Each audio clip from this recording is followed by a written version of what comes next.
And welcome to Tell Me Your Story, New Paradigms for a New World. I'm Richard Dugan, your host. And today's program, in a manner of speaking, is going to the dogs. But that's a good thing, because today we're going to be talking with someone who is going to share with us her insights, her intuitive insights, actually. Her name is Heather Leigh Strom. And Heather Leigh, I thank you so much for joining us on the program to share with us your book, K9 Spirit Guides. That's the letter K, the number 9, Spirit Guides. We'll get into all of that, but it's great to have you with us. Thank you. Thank you so much, Richard, for inviting me. I'm really looking forward to this. I grew up not having dogs in my life. And when I got older and with my first wife, she had guide dogs. And I swore that when I saw her coming down the gangplank with her first black lab guide dog named Yora, Y-O-R-A. What a great name, Yora dog. I said, I'm not getting close to that dog. I am not going to, because I know what's going to happen in 10 or 11 years or 12 or whatever. The dog is going to die. And I don't want to go through that. I'm not a real fan of drama. Okay. Not a real fan, but I don't know anybody who really is. Well, I take that back. If you go to see scary movies, there are people who love that kind of stuff. And it's like, okay, you go ahead. You go ahead. Yeah. And yet with my first wife, I got close to that dog. And then her second dog was Janine, I believe it was. My second wife had a pack of 4 Siberian Huskies who were runners. They pulled a sled dogs, I guess you'd say. But It was not snow. I don't know that it was snow. It was more land, dirt, sand, what have you.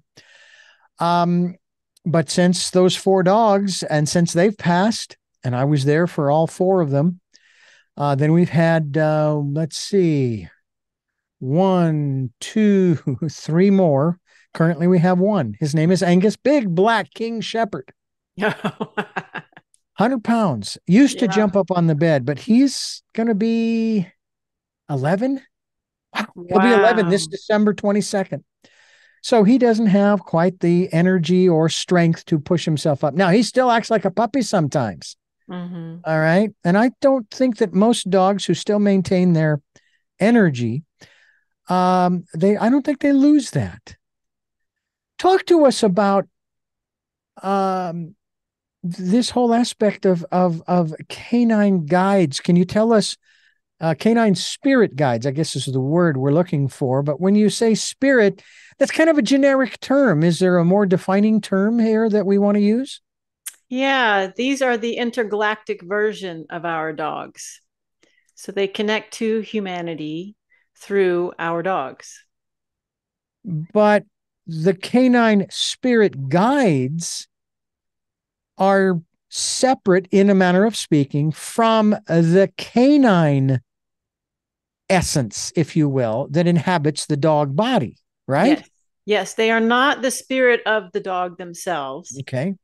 They are organizing their efforts along with the dog, the canine, which is why they call themselves canine spirit guides. So, we have our own spirit guides, as most people accept and believe. Well, these are essentially the spirit guides of dogs, but they're not here for the dog. They're here for humanity. Yeah. Yeah. I hear you. So if they're here for humanity, what are they here? Are they guiding us through the information that they transmit? And in this case, through you, do you consider yourself a channel? Yes, I am their channel. I'm their spokesperson. So they only speak to me, and this is a role that I've played in many lifetimes, and I'm just learning about. I just remembering, and that's why I have this relationship with them. But Mm-hmm. they come here and they offer services to help humanity heal. So sometimes they will just sort of psychically nudge you through your dog.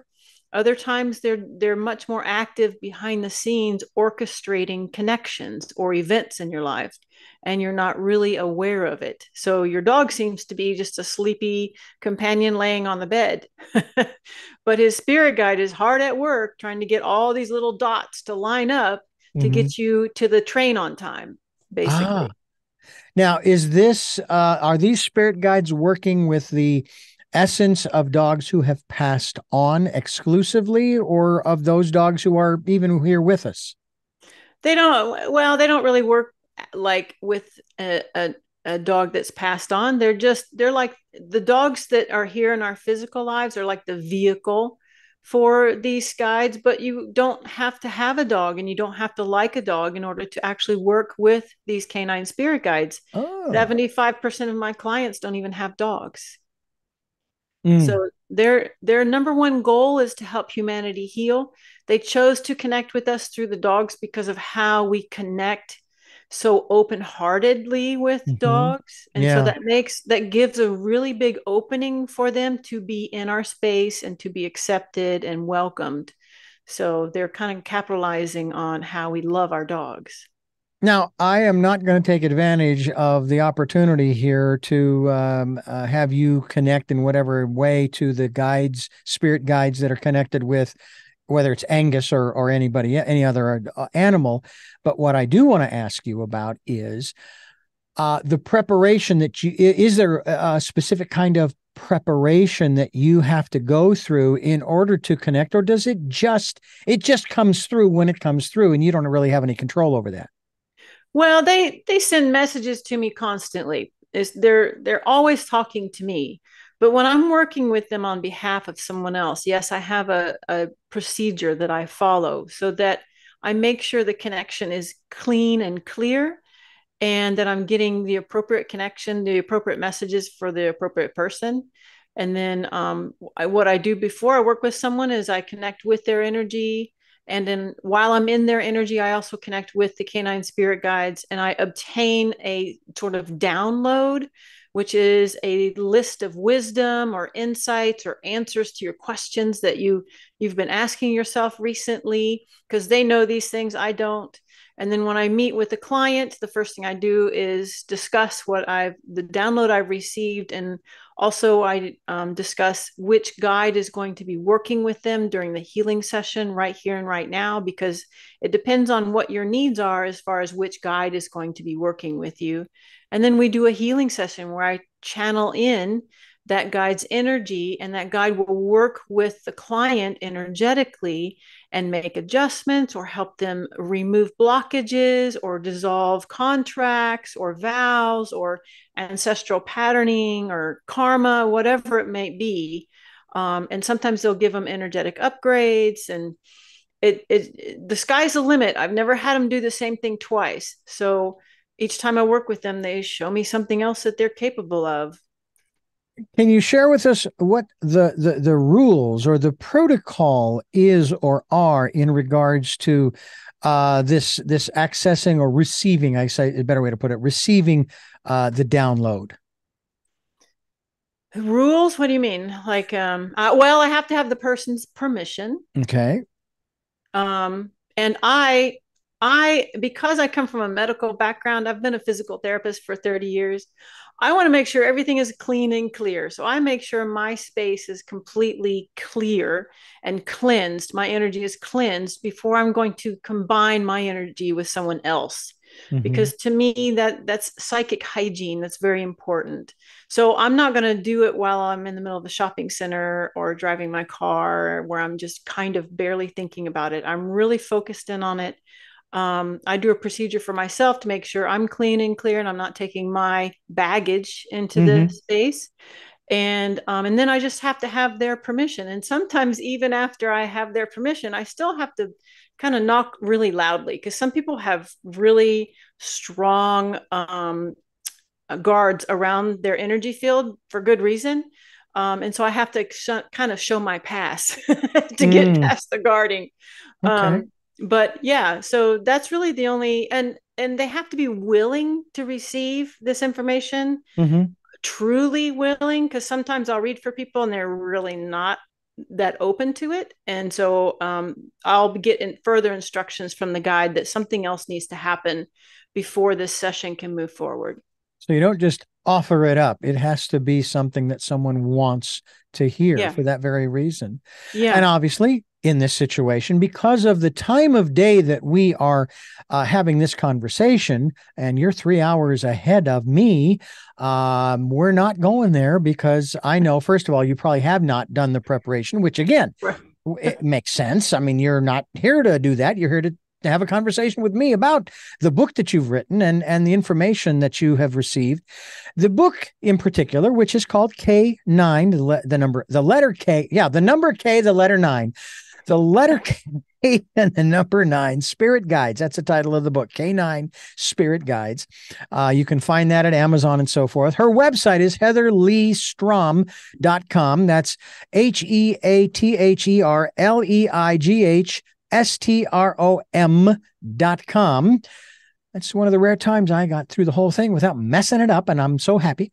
You can find out more. Now, if someone were to pick up this book, is this something that you want to read from cover to cover, or would you flip through it, maybe going to the table of contents or the index to find a particular, I don't know, subject that you wanted to maybe get some kind of guidance or answer for? That's a great question. The guides were very specific that you need to read it from start to finish the first time you read it. The book is encoded with frequency, so you need to allow your system to get used to the frequency, because the frequency revs up as you go through the book, and it gets much more intense as you go through. So until you're familiar with it, you don't want to be jumping around, because you're going to get a jolt if you don't ease yourself into it. So it is important that you read it from the beginning to the end. And each guide has their own section. Each guide has their own frequency, their own tools, their own energy that they share through the book and as we work with them. So each section is going to feel a little bit different. Each section reads a little bit differently and contains different types of stories based on the type of guide that is in that section. So there is sort of a protocol, especially when it comes to the book.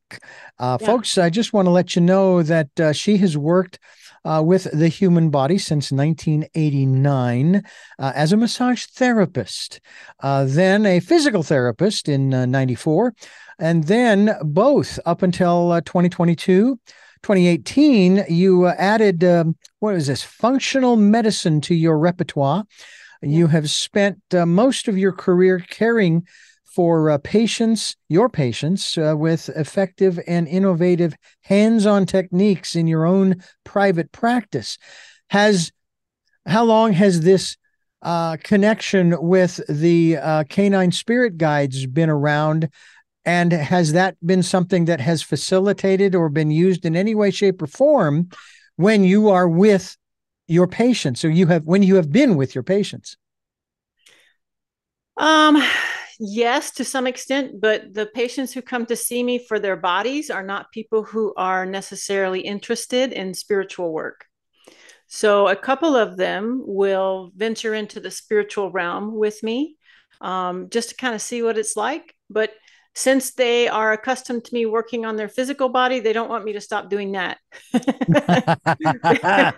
They just want that because that's what they know me to be good at. So most of them are not going to make the transition to full on spiritual when I actually close my practice for good and do only the spiritual portion of it. My first wife was trained. She actually went to school in Phoenix to become a massage therapist, and I never really received very many of them, which is a disappointment on the one hand, but I certainly understood why. And I know how valuable that can be. So let me ask you this. What about, because I've heard about this, massage therapy, if we want to use that word, in this case, for canines? Well, there is such a thing, yeah. And there's physical therapy for canines too. But that's not something that you have delved into. No. Yeah. That's a specialty. You've got to know the anatomy of the canines, and I have my head full with human anatomy, so I don't want to I don't want to throw that in there too. I understand. I'm curious as to how many dogs you have. I've had 30 over this brief life of mine so far, but right now I just have one. I'm retired. I'm Mm-hmm. retired from dogs. I only have one. Well, I still remember when I met my second wife and found out she had four Siberian Huskies, and they were all very playful. A matter of fact, I got my comeuppance from them on more than one occasion. There was one afternoon I was using Lime Away to clean off the French doors on the outside of the slobber from one of them who used to jump up and and say, "Hey, I want inside, I want inside." And these were outdoor dogs, so they had Mhm. a wonderful run and a doghouse and everything.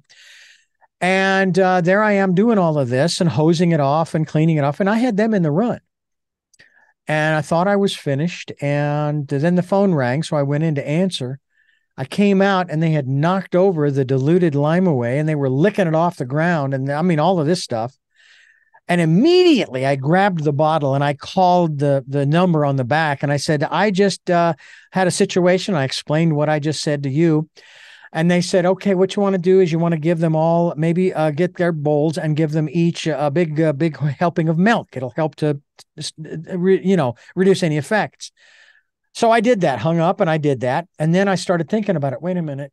I've been using the hose and water. And I mean, this has been really, really diluted. I mean, it's not like they were drinking it right out of the bottle.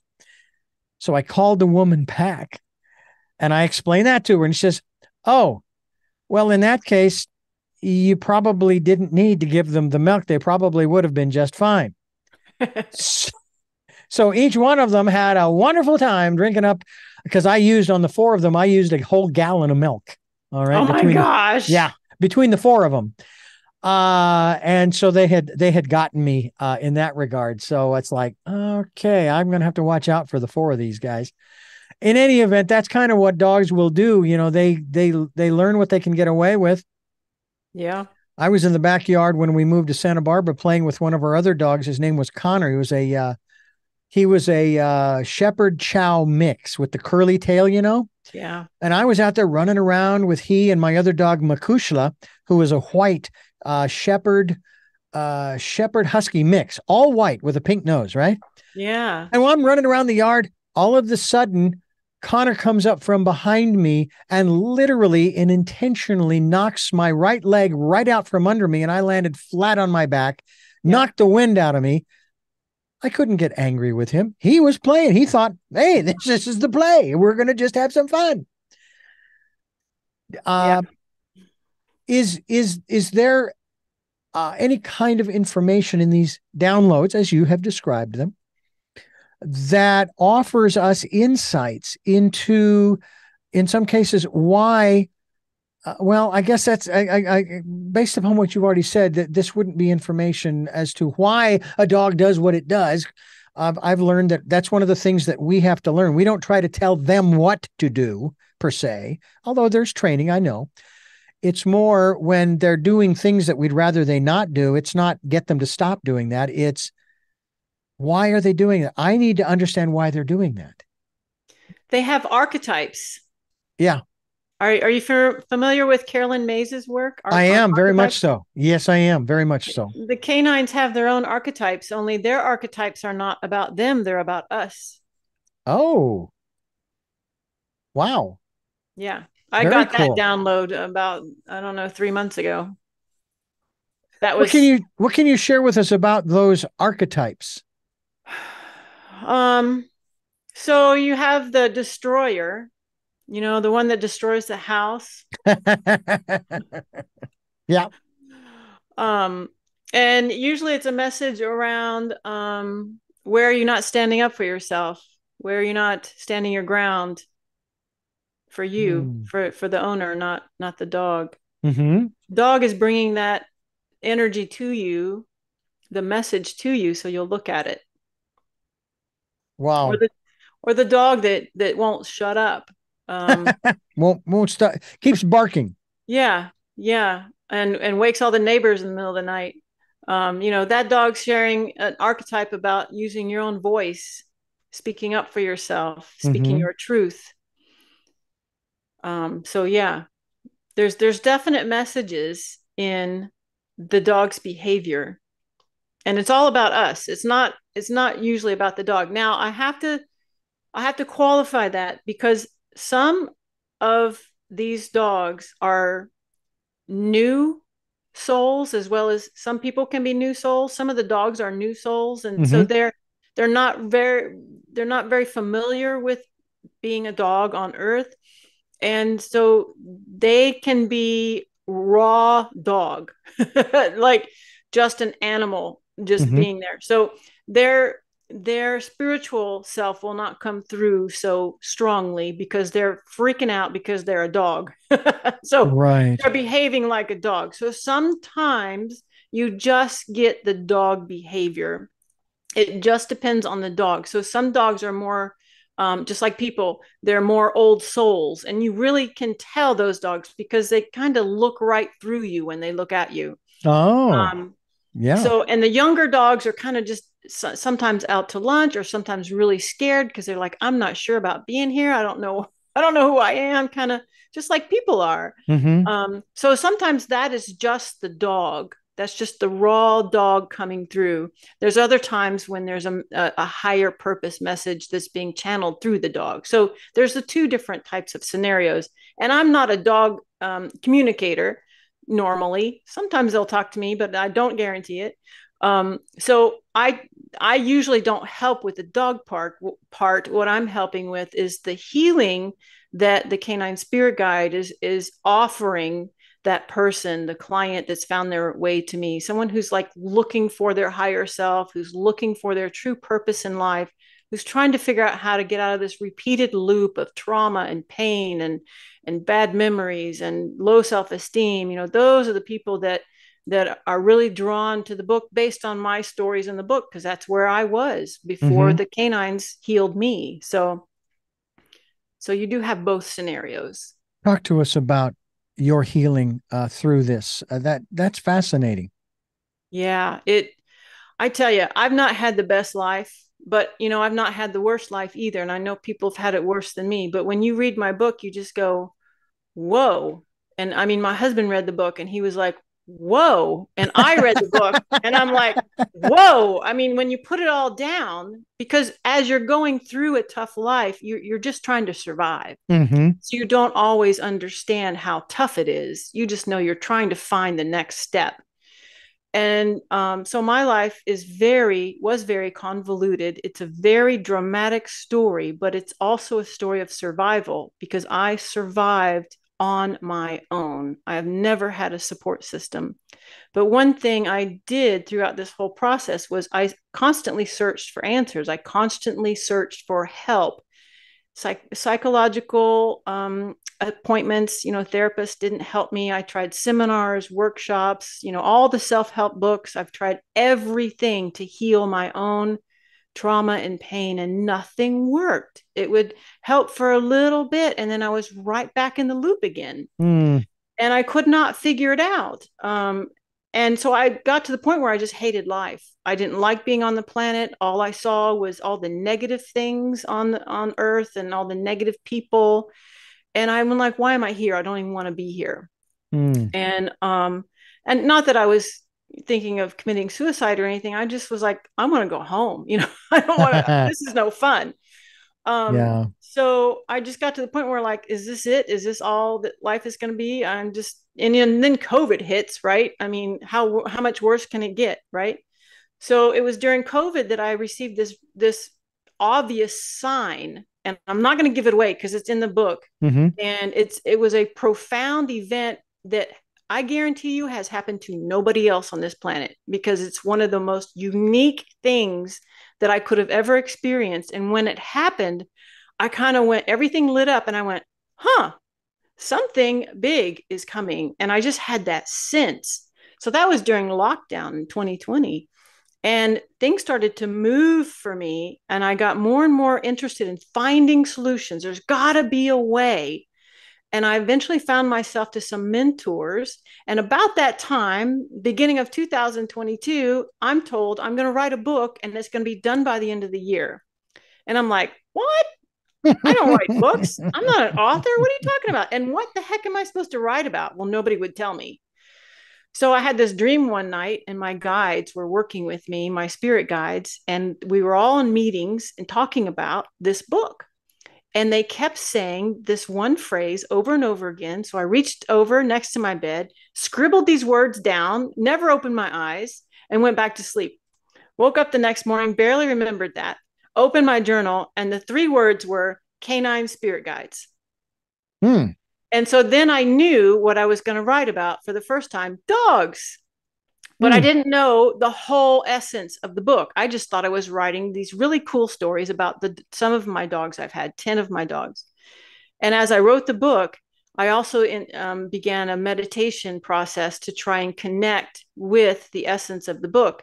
And as I did that, the canine guides started to work with me and they started to heal me and bring up all of these very deeply buried, they call them tags, feelings about myself, lies I tell myself. I'm not worthy. I'm constantly betrayed. I'm not loved. All these things that we tell ourselves. They brought them up and they healed them instantly.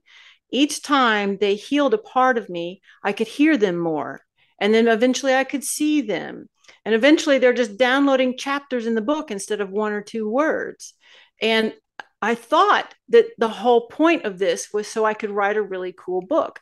But it was after the book published at the end of 2022, I finally realized the book isn't the message. It's the healing that they used on me while I was writing the book that's the message. And that's when I discovered I was going to be using this healing on my clients to help them heal. And that blew me away because I didn't see that coming at all. Yeah, it's interesting because there are a lot of things that happen to us in our lives, then we disconnect from. We say, that's just innocuous. That's something that's obscure. It's Yeah. doesn't really mean anything. It's not connected to anything else, and we don't realize. And I've often thought in terms of, for example, the different jobs that I've done over my career, or just my working career, which was actually when I was in eighth grade. I started delivering newspapers as a paper boy, and I did that all the way through high school. Well, what in the Sam Hill does that have to do with broadcasting? It actually had more to do with it than anything else. I worked for a film processing company. Photomark was the name of it in Phoenix. What does that have to do with? And so on and so. And I can look at them with hindsight and say, oh, that makes perfect sense. That was a Yeah. wonderful transition Yeah. to what I'm doing now. It all works. So I often say there is no wasted space, no wasted time. Mm-mm. And if you are willing to spend the time to evaluate it, okay, if you're willing to spend that time, hey, terrific. You're in, so to speak. You're Yeah. in like Flint, as they say. So to me, that's really fascinating to begin to realize that, oh, she's doing this, and why? Why am I doing? I'm sure that was the question that you were asking. Yeah. Why? Why am I Yeah. doing this? Why am I doing this? Yeah. And Get. I didn't see how it had anything to do with the big picture. I thought it was a distraction, an extra, just an extra to my life, but actually it ended up changing my life completely Mhm. and moving it in another direction. Exactly. It's fascinating. We're talking with I almost mentioned something that I'm not doing. We are talking today with our very special guest, Heather Leigh Strom, and heatherleighstrom.com is the website. You can also, I'm sure, get the book on Amazon through your website. And I'm going to spell it one more time for you, folks. It's Heather, Heather, Leigh, Leigh, and Strom, Strom. Um, and that's a .com at the end. And we will be linked to that website as well, so that more folks can find out more about what we're doing. Canine Spirit Guides. Is the title of the book, and we hope you'll pick up a copy of it. It is just amazing to me sometimes what people go through. Now, your specific title is Galactic Canine translator. Is that right? Channel. Yeah. Uh, channel or okay. Basically, which is providing you with unique access to some very special, um, benevolent healing entities working with humanity through our dogs. This is also a very challenging time for us Yeah. in humanity today. Talk to us a little bit about your discovery in that regard to realizing, oh, this work, I have to do this. This is important. Yeah. I think we all realize that we're at a turning point right now, a very important time in the history of humanity with where we're at, with the amount of violence we're experiencing. And not only that, but Mother Earth is standing her ground. We've got a lot of natural disasters coming around. So when I asked, why now? What's the big deal? Why come out now? Because they've been with us since the beginning of time, but they've never wanted us to know about them. Mm-hmm. And their answer is because it's very important that humanity heals. And humanity can only heal if we heal ourselves first. And one thing that they're teaching me as I work with them is that the healing that they're using is actually what they term advanced technology. It's healing that we haven't really understood we had access to before. Mm-hmm. And I've seen this happen in other situations where humanity just wasn't ready for certain upscaled technology. And so now they're bringing through this new healing technology that heals very quickly. And we've always thought that healing took time. We had to understand it. It's a long process. And the canine guides are gifting us healing that does not take any effort or any time on our part.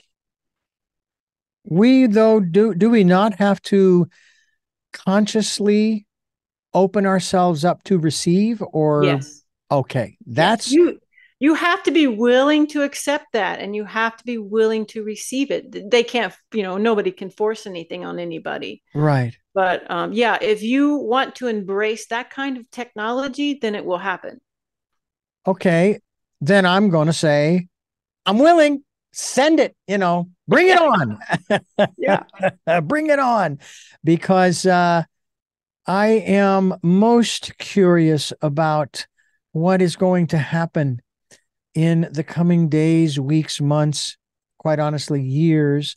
Um, Now, I remember telling my physician, for example, when I was diagnosed with type 2 diabetes back almost 3.5 years ago, he said, Richard, it's going to be a long road, a long journey for you. It really is. I said, no, it's not. I said, I know how I got here. See, when the pandemic was declared about in early March, it was March, April, May, June, and July, 5 months. End of July was when I was diagnosed. Wow. Everybody went to what? Comfort foods. Yes. What does Yeah. comfort food contain? It contains lots of sugar Sugar. Yeah. and carbs, which Mm-hmm. are then converted into sugar. Mm-hmm. And basically, I haven't had a soda since the 23rd of July, 2020, which was Wow. that was my big thing. Yeah. I've also made some other modifications. Doing great up until March of this year. Uh-oh. Now, I didn't change anything other than the year before, March of the year before, I lost my eldest sister. Oh. And March 1st of this year, I lost my father. Oh. Then May 1st, I lost my best friend of 53 years. He and I went to grade school, high school, and college together, stayed friends all the way to the end, at least his end of this world. Wow. And it has been said, I've been doing lots of reading, that stress can certainly exacerbate your hormones to where your insulin doesn't do what it's supposed to do and up things go. Cortisol. Yeah. Yeah. And so it's like, okay, wait a minute. No, no, no, no, no. And I've been working hard on it and it has not, it's crazy. It's like, I didn't change my diet. I didn't put sodas back in the mix. I didn't put any sugary stuff back in the mix. And yet, boom, there it is. And I'm still dealing with it as of this conversation. Wow. And so it's like, okay, I have to find another answer because the answers I've been getting they're not working. You know what I'm saying? Yeah. Yeah. So this is where, and again, I am not asking for me here, but is this not the space where an individual such as myself would come to you and say, can you help? Is there anything you can offer? I'm not asking you to offer anything, but as far as the example, is this the kind of scenario you tend to deal with? Well, I tend to deal with deeper scenarios. So if Okay. you might have gotten to a point where you realized this might be something coming through from another lifetime. Ah. Because when you exhaust every obvious answer, Mm-hmm. then sometimes it's coming through from a different plane. I've had issues come through from even future lifetimes Oh, that had to really? be, yeah. Wow. And yesterday I did a reading and I had a traumatic death come through for this gal that was a concurrent lifetime in a lower energetic plane. Uh-huh. So wild things happen. And what happens is your soul decides you volunteer. You don't realize it consciously, but your soul volunteers you to process that energy in this body right here, right now. Hmm. So Wow. really bizarre things can happen. You're like, I don't understand it. Nothing's working. It doesn't make any sense. Well, then Mm-hmm. that's energy that needs to be um, um, transmuted from maybe another lifetime or another experience. And so, yes, there I go. Yeah, that's what they unravel right there. Well, there you go. That's something that I am going to need to start to look at and say, okay, so I'm going to start doing that because obviously what I have been doing hasn't been working. Right. So, Yeah. I'm not going to continue to repeat the same thing over and over again, expecting a different result. I've got to do something different. I will continue. And I'm another area that we talk about on this program quite often, Heather, is we ask people to go spend time during the decade of perfect vision, the 2020s. We ask them to spend the time going within. Mm-hmm. All right. And we ask them to do that and spend that time, uh, spending time listening to that still small voice. How large a role does the intuition play in the work that you do, whether it's your intuition or the intuition of, and I always wonder whether which is the right word here, your patients or now, since you've retired from your practice, your your clients. Are you asking what I'm connecting to when I do the session or? Actually, I'm asking not so much what you're connecting to, I'm asking how important Oh, connecting to the divine through going within and listening and being still and being quiet and so forth. How important is that oh yeah. both in your process but also in the process of people who seek you out? Yeah, it's really important, but it's not always easy to do. And one thing that I figured out through this process is we have to remove the baggage. We have to get the pain out of the way because it's taking up room, it's taking up residence in our energetic space, and we need to pluck it out so that we can connect more directly and more easily. And it is. Once you get the space cleared out, it's really easy. Hmm. Now, once you get the space cleared out, is that as challenging as if I were a hoarder trying to clear out my house? No, not, not with the canine spirit guides technology. It happens very quickly. Now, your ability to believe it would be the most challenging part of it. Ah, I knew Because that. we just have that rhetoric that we run in our minds, and we have to just let go of that. Because what we assume to be true is not necessarily true. Hmm. But yeah, I agree with you. Going inward, I mean, that still point that you find, and that total connection, and actually connecting with your own raw soul. I had never seen my soul before the canine showed it to me, and I describe it in my book. I thought that I was in the presence of God. This space was so powerful and peaceful and quiet.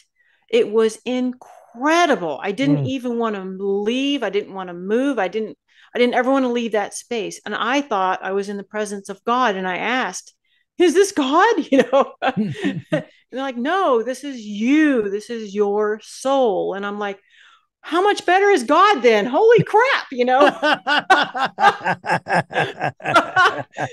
I mean, I had never Wow. experienced that part of me, and it was huge. And ever since I've had that experience, I realized that most people on this planet have never experienced that, or else you would not be able to no one would be violent or hateful, because in that space the only thing that was in my mind was love. That's it. It's the only room there was. It was for love, total unconditional love. So if we were connected to that part of ourselves walking down the street, you'd have room for nothing else. So that's Oh, kind of where man. they want to get us, and we've got to remove all the stuff that's keeping us um, disconnected and keeping us separated from that part of ourselves.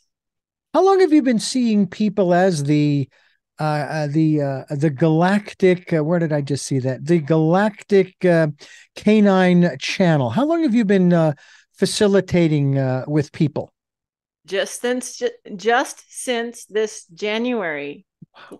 Yeah, I Wow. mean, it's fast. That's how fast it is. I'm not kidding you.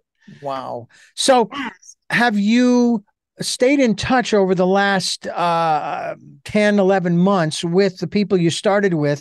And have they shared with you, um, whether it be subtle or dramatic, changes in their lives since they were able to clear away the stuff to make room for the things that they really want and find their souls or their life's purpose, and so on and so on and so on? Yes, some of them have embraced it fully and they've moved forward on their path. Other ones, it breaks my heart. They sort of coasted on the new frequency for a couple of weeks, and then they rebounded. Because Hmm. what happens when you receive a healing like this is you literally change your address energetically. You elevate your energy to a different frequency, and it's like a change of address. So unless you complete that forwarding address form, you can't hold that frequency. You can't stay there. You have to commit to that new frequency, that new home. So some of them feel like so different that they want to feel the way they felt before, because that's familiar and that's what they like. So they end up sliding back to that old address. Oh, wow. So that's what Well, I try and prevent. And that's that one thing that the canine guides do with these sessions is they send them home with a recorded healing portion of the work that I do with them. And they give them instructions on how to continue working with that frequency to keep them moving forward. But, honestly, they really need to be, a lot of them need to be coached and mentored through this process, which is why I have a mentoring program to follow after the healing sessions, because it's really hard for our egos and our psyches to really embrace how fast the spirit can move. mhm. That's the hardest part. Yeah. I have shared on this program over the 15 plus years that we've been doing this program. I've been interviewing for over 40 years people who are out there trying to make a difference in the world and change their lives as well. Yeah. And I've shared my perspectives, especially when it came to, for example, money. Some will use the word prosperity, abundance, et cetera, et cetera. Yeah. And I would share this particular example of having this big old toolbox. And I keep putting more new tools in it almost every day, right? Yeah.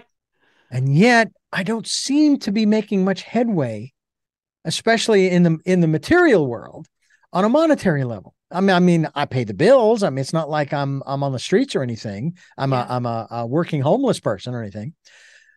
And it's like this woman said to me the other day in an interview that I did with her, and she said, because I had interviewed her before, this was her second appearance on the program, and she said, you shared with me that you were content with the way things were. She says the only way that you are going to be able to expand is that you are going to have to, and these are my words now, you're going to have to change your mindset. So, as of yesterday's interview with this person, as per our conversation here, I want more. Now, I don't know yet whether saying I want more is enough. And yet at the same time, it's like, that is not going to be my prime motivator because I love what I do. And I'm fortunate in that. Mm-hmm. My father instilled in me that when he said, Richard, you need to find something you love doing because you're going to be doing it for a long time. Don't get stuck like me. Now, my dad didn't stay stuck. Okay.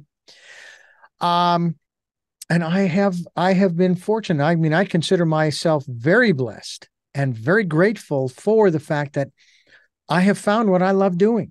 Now, I would still love to go back and be a paper boy, even at 63, if it were like it was when I was a kid. But be that as it may, I now am saying, hey, universe, I'm not content anymore. I'm not ungrateful, but I'm not content with the status quo anymore. I want more. In order for that to happen, are there things that I need to, and again, this is not asking you for insights per se, but in a general sense, does the person who wants to shift their mindset to something such as what I'm describing have to clear away? That's where the clearing away has got to begin in order to be able to receive that more. Yeah, because you're talking about frequency. Everything's energy. Mm-hmm. And you have to be able to hold that energy. And that's where, and even the example I gave of the clients that slid back, they couldn't hold the energy. They lacked the skill, they lacked the experience, they lacked the belief that they could. So money is energy, it's frequency. If you don't have enough space in your energetic field to hold it, you won't hold it. It's not a mindset, it's energy. So the work that I do clears your energy field and it teaches you to hold more energy because these guides are huge energy. When you work with them, you're learning to handle more and more energy. And as you do that, then you can absorb more energy, including money or anything else. Right. And I think that the one concern I have probably had for a very long time, again, part of the old mindset, is that if I were to become a wealthy individual, I would turn out like some of these people who really don't give a rip about humanity. It's like, I'm just going to get as much as I can. Whereas I not only want to take care of myself and my family, my wife and our situation, but I then want to turn around and I want to help other people.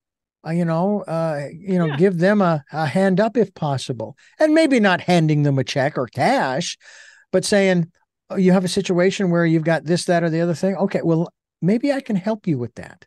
Yeah. That's the flow of the frequency. You're sharing the frequency. And it's just the ego that says, but I don't want to be like that. It's the ego that's holding that space. So the ego has to take a seat on the other side of the room and keep its mouth shut and let you expand where you need to expand. Yeah. And of course, that whole principle applies with anything that we would like to have in our lives, but we don't now. And would you say that you need to figure a way to phrase the am I saying, phrase the intention so as not to reinforce that attitude of lack. I don't have enough of whatever it is. Well, yes, but that's part of the healing. So Mm-hmm. that's a tag. I don't have enough, or I'm not worthy, or that's a tag, and that's part of what the guides remove. Because I was playing that number repeatedly throughout my entire life, and I never could get it to be quiet. I never could get anything to. I was trying to stuff it down. Mm-hmm. Well, instead of stuffing it down, they just lifted it out, and so now it never comes back. It's never in my head. Those old thought patterns that used to go round and round in my head are completely gone. It's silent in my head now. It's the most beautiful sound ever. But I think that's what we've been taught, is we need to stuff that stuff down, make it be quiet. And now instead, what it is it's just ripping it out and saying, adios, I don't need you anymore. And it's a completely different direction with it. Now you say this all happens fast, and of course, in our world, in America in particular, we want the quick fix. That you say it happens fast, but that doesn't necessarily mean it's a quick fix per se, or is it? It can be well, it can be. It depends on what you allow, what you're open to. You have to allow the energy to work with you. And if you are totally allowing and you just give trust to it and faith, and you're 100% in, then yes, it will. Just like it did with me. I mean, why am I any different than anybody else? Mm-hmm. What about your um, what about your upbringing and the philosophies that you were raised with? I was born and raised in the Roman Catholic Church. With my first wife, I was introduced to the Byzantine rite of the Catholic Church. I was a Baha'i for a while in the early '90s, which was really kind of cool. I've considered some level of incorporating of Judaism, that kind of thing. Hinduism. I mean, it's like I just don't have a specific thing. But what about you in terms of how you have developed and how you have progressed philosophically throughout your life up to this point? That's a great question. Nobody's asked me that. Well, so my father was a preacher when I was born. He was a Church of Christ preacher, and my mother was Methodist. Oh, that's interesting. Yeah. Because I know um, about both of those. I was working for a Christian station, and so I'm quite familiar with both of those. okay. Go ahead. Yeah, yeah. And they were, when I was born, they were both missionaries in the ghetto of New York City. So I was actually born in the Brooklyn ghetto in the 60s. And we had nothing. Our apartment was raided twice in a month within 30 days, and they took everything, even the food. So we were dire straits. But my father had some falling out with the church, and then he became a counselor, psychological counselor, and a marriage counselor, and then he was arrested. He's had a long history, and this is all in the book.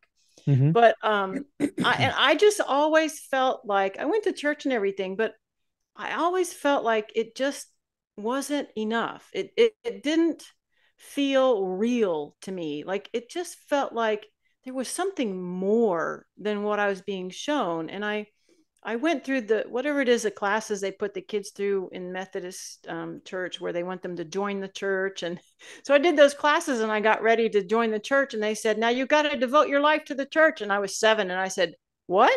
I'm only 7. Hold the phone. I'm not making a commitment like that. I'm only 7. Yeah. So I never did it. And when I was in college, I did join my Episcopalian church because they had a really wonderful community, and it helped me through a really tough time. But still, I just felt like there was more.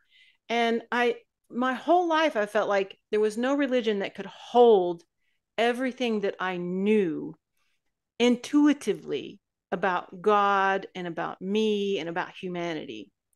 Nothing had ever come close to what I intuitively knew to be true, which I couldn't really articulate. I just knew there was something out there. And so now I have this direct line to the Holy Father, how, whatever you Mhm. want to consider it. It's just a direct line. I don't need an interpreter. I don't need a church to tell me, what it all means, because I'm plugged in. So now I understand how I felt back then. I Mhm. understand why I felt that way. And religion isn't bad. Everybody needs to have a way to categorize their beliefs and their support system. So it just wasn't for me. It never was enough. Mm. Well, I can kind of relate to that. I have often thought that I'm missing out on something because I'm not following a person. Okay. Not in terms of I'm not following Jesus. No, that's not what I mean. You have people who flock to and connect themselves with these personalities. When I was working for that Christian station back in the 80s, early 90s, it was the height of televangelism. And you had your Jerry Yeah. Falwells, your Jim and Tammy Bakers, your Jimmy Swaggart. On the radio station, we had people like a gentleman by the name of C.W. Burpo. We had I still get a kick out of this. This is how he sounded. Reverend Bob McElroy from Ontario, California. We had J. Vernon McGee and his Bible studies. I learned that he had, this was before his passing, that he was 25 years ahead in his recording of Bible studies that he had at his facility or what have you. I mean, then the list goes on. And then there were those local ministers and pastors. Matter of fact, I still remember one. His name was Harley Howard. He gave me my first Bible, which I still have, by the way. And it's all marked up, highlighted, and everything, which is kind of cool. Um, but I never latched on to any of these people. Yeah.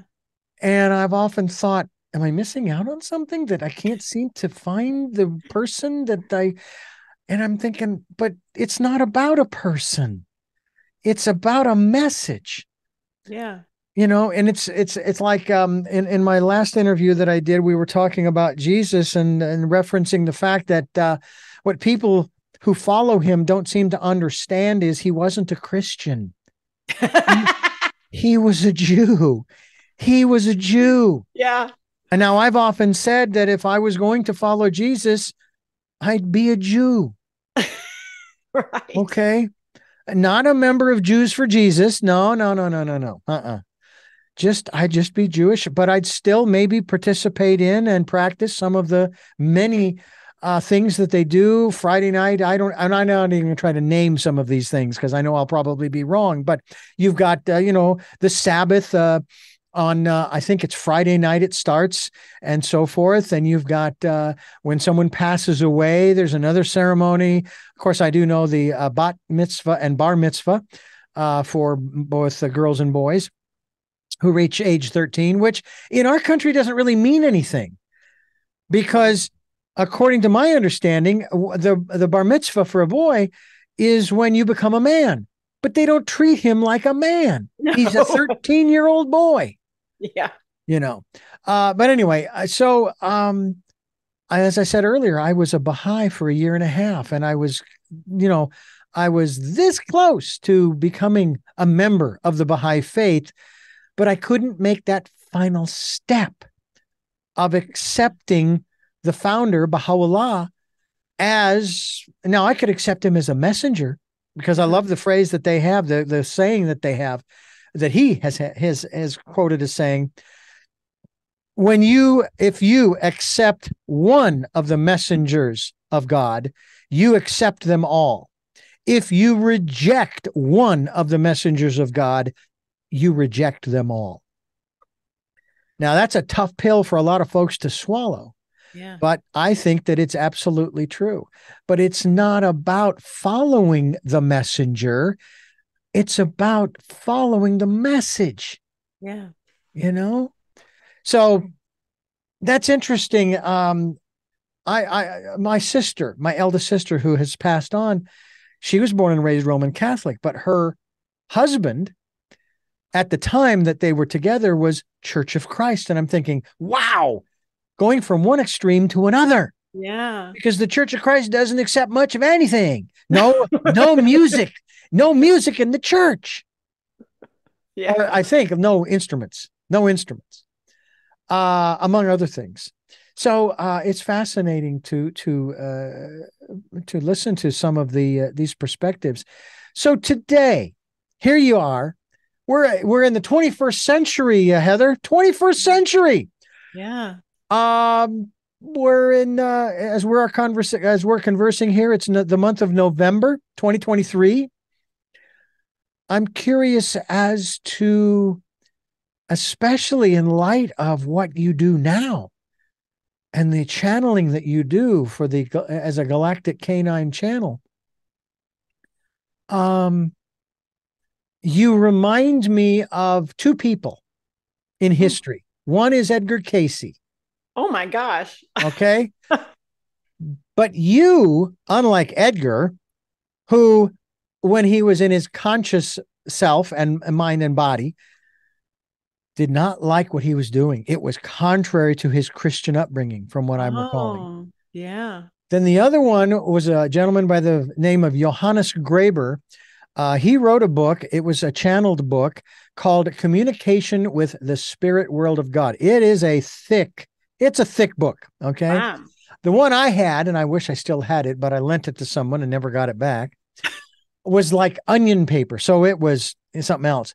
And Wow. I even shared it with my mother. And at the time, she, being still involved with the Catholic Church, did not care much for it because the channel was not too complimentary about the Catholic Church.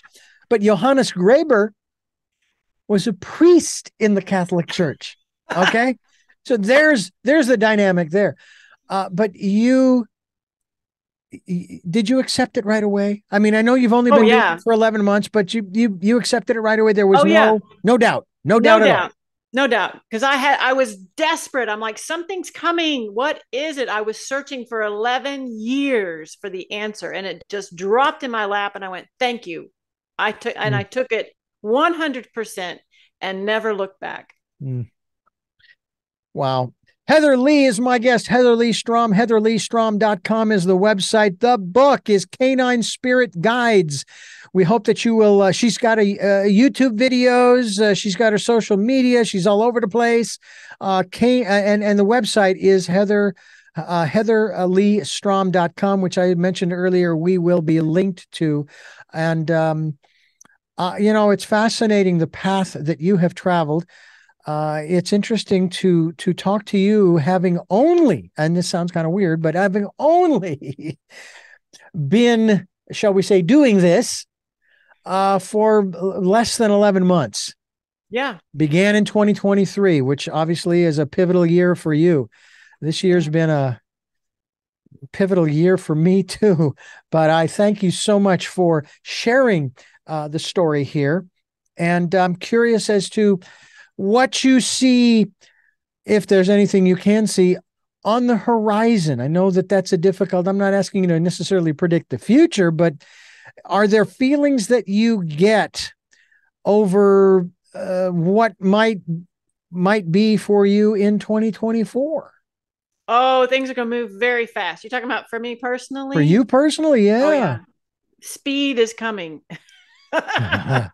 There's going to be workshops, retreats. Once people figure this out, and they're going to realize they need it and they want it, and it's so easy, then there's going to be masses flocking to it. Absolutely. That's what they've shown me. Well, I will tell you that I am intrigued to that extent. I would love to talk with you further about this, not necessarily in another interview, although I'm certainly open to doing that. But in terms of pursuing this, because man, oh man, I would love to take advantage of whatever opportunities that I have in this life. I've really tried hard to, when I'm offered, for example, opportunities to meet with, at a remote location, for example, I remember having the opportunity, although I was not able to for other reasons, I was not able to meet with the last remaining teaching disciple of Paramahansa Yogananda, a gentleman by the name of Sri Kriyananda, who had written several books, and he had passed away before I had a chance to meet with him. He was actually speaking at the Ford Amphitheater down in Los Angeles, and unfortunately, we couldn't go down there. And I just like, oh, I really, I mean, it's not like I was going to follow the guy, but it was more, I wanted to meet him. I wanted to be in his presence and feel that energy. Yeah. And I'm grateful for Zoom, but it's like, boy, I really would like to have people in studio, and because the energy dynamic is so much different. Yeah. But I thank you for sharing with us and sharing your story here. And I encourage people to get the whole story by getting a copy of your book. And you can work with me. I've got workshops coming up, and I have a free download on my webpage where that will tell you if your dog is actually a servant of the canine spirit guides. So be sure and download that. Oh, I'm going to do that. I'll do that when we're done here. Well, I'm Richard Dugan. You are listening to Tell Me Your Story as we are talking with Heather Leigh Strom about her book and the work she's doing through K9 Spirit Guides. I hope that you'll get yourself a copy. Heather, I have 3 final questions that I would like to ask you. 3. Wow. Okay. 3 questions. 1 or 2 of them are rather perplexing for some, but they're kind of fun. Okay. Some people say, boy, you save the easy questions for the end, don't you? Uh-oh. Uh-huh. Yeah, exactly. Let me ask you the first, and that is, who is Heather Leigh Strom? She's a galactic version of me. What is your life's purpose? Bring as much healing to humanity as they will allow me to. And finally, I always preface this last question. I'm hoping you get the movie reference. Okay. The question comes directly from the movie, so you can Google it. Okay. What was your best day? Hopefully not Groundhog Day. I love it. Oh my gosh, I've had so many. It's hard to, recently. um, the best day was when I realized that life was good. Well, I thank you for sharing this day, this time with us here on the program. And I know that when we first started, you were a little concerned because it was so late where you are, but you made it through. I made it with with great energy, and I thank you so much for staying with us. And I look forward to talking with you again in the not too distant future about future endeavors, and maybe we can talk a little bit about 2024, not so much from the predictive perspective, but just hey, what kind of energies are we looking at, and how can we tap into them? And so I look forward to talking with you again. Yeah, thank you, Richard. I've really enjoyed it. Thank you for having me on. And I thank you for listening to and watching Tell Me Your Story, New Paradigms for a New World, where we are giving you choices and knowledge of those choices to help make your dreams come true. And until our next broadcast, podcast, videocast. Yes, folks, here we go again. Love to Lal. Jeanette, I am listening. Dad, continue to be happy. Smokey, I'll see you on the other side. And to my dear friend Zorro, aho, aho.